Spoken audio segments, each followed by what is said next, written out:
Disclaimer, मेरी आप सबसे गुजारिश है, ये वीडियो सिर्फ एंटरटेनमेंट के लिए है, तो लिहाजा इस वीडियो को अपने दिल के फेफड़ों पे मत लेना। ज्यादा तबीयत खराब हो तो किसी अच्छे डॉक्टर के पास जाकर अपना इलाज करवा लेना। कार्तिक और नायरा की नई नई शादी हुई थी।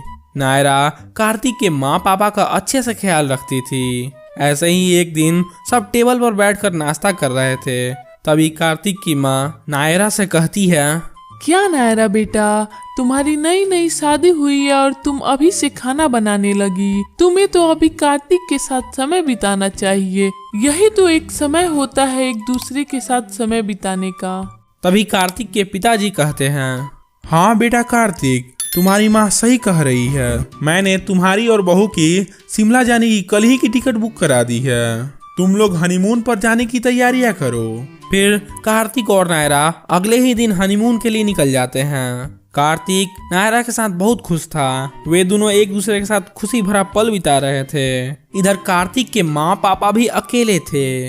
इन दोनों को भी एक दूसरे के साथ समय बिताने का मौका मिल गया। इस बुढ़ापे में दोनों पहले की यादें ताजा करने लगे और एक दूसरे के साथ रोमांस करने लगते हैं। ऐसे ही कुछ दिन बीत जाते हैं। फिर एक दिन कार्तिक के माँ को चक्कर आ जाता है और उनकी तबीयत बिगड़ने लगती है।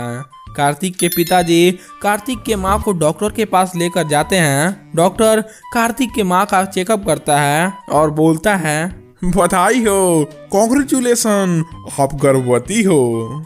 कार्तिक के माँ और पिताजी यह सुनकर हक्के बक्के रह जाते हैं। वे दोबारा डॉक्टर से पूछते हैं, ये क्या बोल रहे हैं डॉक्टर साहब? अरे आप माँ बनने वाली हो और हाँ आप पिता। कार्तिक के माँ और पिताजी हॉस्पिटल से घर आ जाते हैं और उधर कार्तिक और नायरा भी हनीमून से लौटकर घर आ जाते हैं। दोनों माँ का तबीयत खराब देखकर परेशान हो जाते हैं। माँ, आपकी तबीयत कैसे खराब हो गई और आपने हमें बताया तक नहीं? अब कार्तिक की माँ शर्माते हुए बोलती है, ओ बेटा, मैं गर्भवती हूँ। कार्तिक और नायरा माँ की गर्भवती होने की बात सुनकर दंग रह जाते हैं। गर्भवती? माँ, इसमें शर्माने की क्या बात है? माँ बनने की कोई उम्र तो नहीं होती है। आप तो इस उम्र में भी माँ बन रही हैं। यह तो बहुत सौभाग्य की बात है। लेकिन बेटा, लोग क्या कहेंगे? इस उम्र में मुझे अपने पोते पोती को खिलाना चाहिए और मैं उल्टा माँ बनने जा रही हूँ।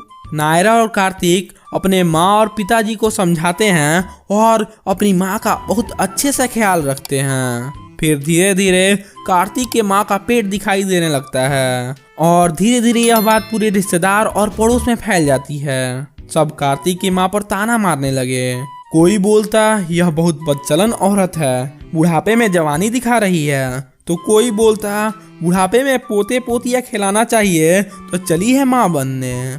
कार्तिक की माँ को ये ताने बहुत बेकार लगते थे, लेकिन नायरा अपनी सास को बहुत समझाती तथा हमेशा उसका साथ देती थी। कार्तिक के माँ का 9वां महीना चल रहा था, तभी उसके पेट में बहुत तेज दर्द होने लगता है। कार्तिक और नायरा अपनी माँ को जल्दी से हॉस्पिटल ले गए, जहाँ एक बहुत क्यूट सा बेबी जन्म लिया। तो आपको कैसी लगी यह कहानी? अगर कहानी पसंद आया हो तो वीडियो को जरूर लाइक कीजिए और ऐसे ही मज़ेदार कहानियाँ देखने के लिए चैनल को सब्सक्राइब कीजिए।